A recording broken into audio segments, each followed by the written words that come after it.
O que está a acontecer neste momento é gravíssimo. Estamos a falar de uma crise geopolítica no Estreito de Hormuz que está literalmente a abalar a economia global. E o que começou como uma tensão, vá lá, regional, transformou-se numa contagem decrescente que tem o mundo inteiro com o coração nas mãos. E o reflexo disto, bem, é o pânico absoluto nos mercados. Estamos a ver perdas brutais por todo o lado. A Ásia acordou para um verdadeiro banho de sangue, olhem só para o KOSPI da Coreia do Sul, a cair mais de 6%, e a Europa seguiu-lhe o rastro com o DAX alemão a afundar 2% logo na abertura. O nervosismo é palpável. E se há um número que mostra o puro pavor que se instalou, é este. O VIX, que é conhecido como o índice do medo, disparou. Ultrapassou os 30 pontos. Isto é um salto de mais de 15% num único dia. Atenção, isto já não é só volatilidade, é um sinal claríssimo de medo extremo entre os investidores. Mas é aqui que as coisas ficam estranhas. O paradoxo disto tudo está aqui. Precisamente no momento em que toda a gente devia estar a correr para os ativos de refúgio, o que é que acontece? Exatamente o contrário.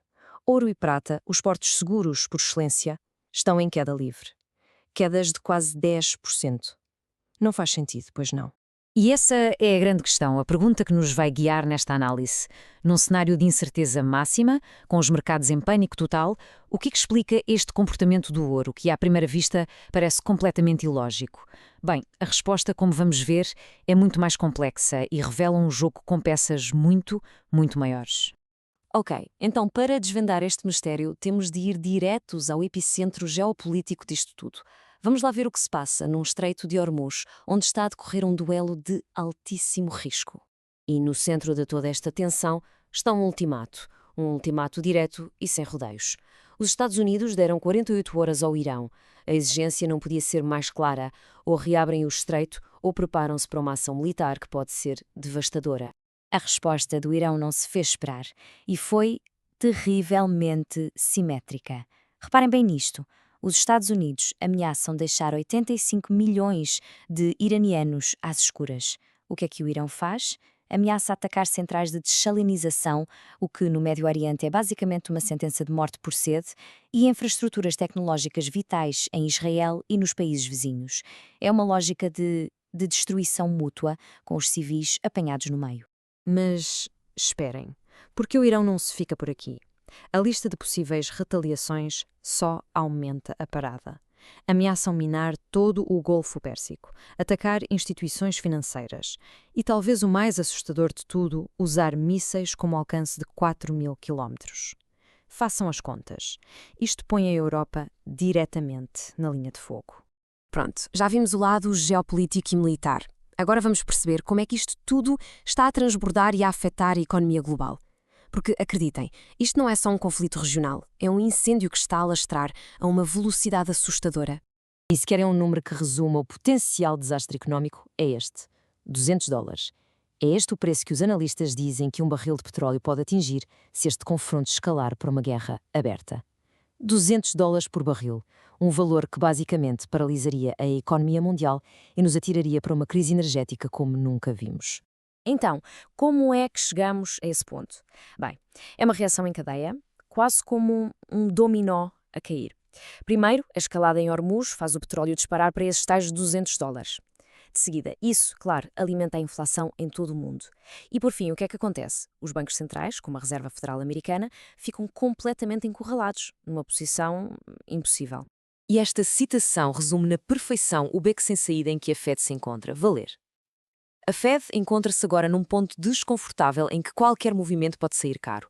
Se flexibilizar demasiado e a inflação recuperar, temos um problema. Se aguentar demasiado, o risco de arrefecer demasiado a economia é outro problema sério. Basicamente é isto. Se sobem os juros para travar a inflação, arriscam uma recessão brutal. Se os baixam para ajudar a economia, a inflação pode ficar completamente fora de controle. Estão, como se costuma dizer, entre a espada e a parede. Mas, para percebermos mesmo o que está a passar aqui, incluindo aquela estranha queda do ouro, temos de olhar para lá do óbvio, para lá do conflito imediato, porque há um jogo muito, muito maior a ser jogado nos bastidores. E segundo as fontes que analisamos para esta síntese, a justificação oficial para todo este confronto assenta naquilo que é descrito como a grande mentira. A teoria que as fontes que consultamos apresentam é esta. O programa nuclear iraniano é, na verdade, um pretexto, uma distração. O verdadeiro objetivo, alegadamente, seria o controle total dos vastos recursos de petróleo e gás do Irão. O modelo a seguir? Replicar o que foi feito na Venezuela, onde os Estados Unidos passaram a controlar as receitas do petróleo. E tudo isto faria parte de um plano mais vasto para usar o domínio da energia como uma arma de pressão contra a China. Este quadro ajuda a clarificar esta teia de interesses, pondo lado a lado os objetivos que são ditos publicamente e os que, alegadamente, estão escondidos. Vemos os Estados Unidos a falar em parar o programa nuclear, mas com o possível objetivo oculto de controlar a energia para pressionar a China. Israel, que fala em segurança regional, mas que talvez vise a queda do regime iraniano. E a China, que apela à estabilidade, mas que no fundo estaria focada em garantir o acesso à energia de que tanto precisa. E tudo isto nos traz de volta ao momento presente, um momento em que o mundo está, literalmente, a andar no fio da navalha. E é aqui, finalmente, que resolvemos o mistério do ouro. Lembram-se da pergunta inicial? A queda do preço não tem nada a ver com política monetária ou com a macroeconomia. É, na sua essência, uma margin call à escala de nações inteiras. O que se acredita que está a acontecer é que os países do Golfo, sentindo o conflito a aproximar-se, estão a vender ouro de forma desesperada. Precisam de liquidez, dinheiro vivo, para se prepararem para o pior cenário possível. A situação está a escalar de hora a hora. Vamos recapitular a contagem decrescente. O ultimato foi dado há 48 horas. Há 24 horas, os mercados entraram em pânico total. Há poucas horas, o Irão lançou novos ataques na zona do Golfo. E o prazo? O prazo expira esta noite, hora dos Estados Unidos. A contagem decrescente está mesmo a chegar ao fim. E assim ficamos com a pergunta que está na cabeça de toda a gente. O que vem a seguir? Desescalada ou guerra total? As próximas horas vão ditar se a diplomacia ainda tem uma hipótese ou se o mundo vai ser arrastado para um conflito com consequências absolutamente imprevisíveis. A questão é, o que acontece quando o relógio chegar a zero?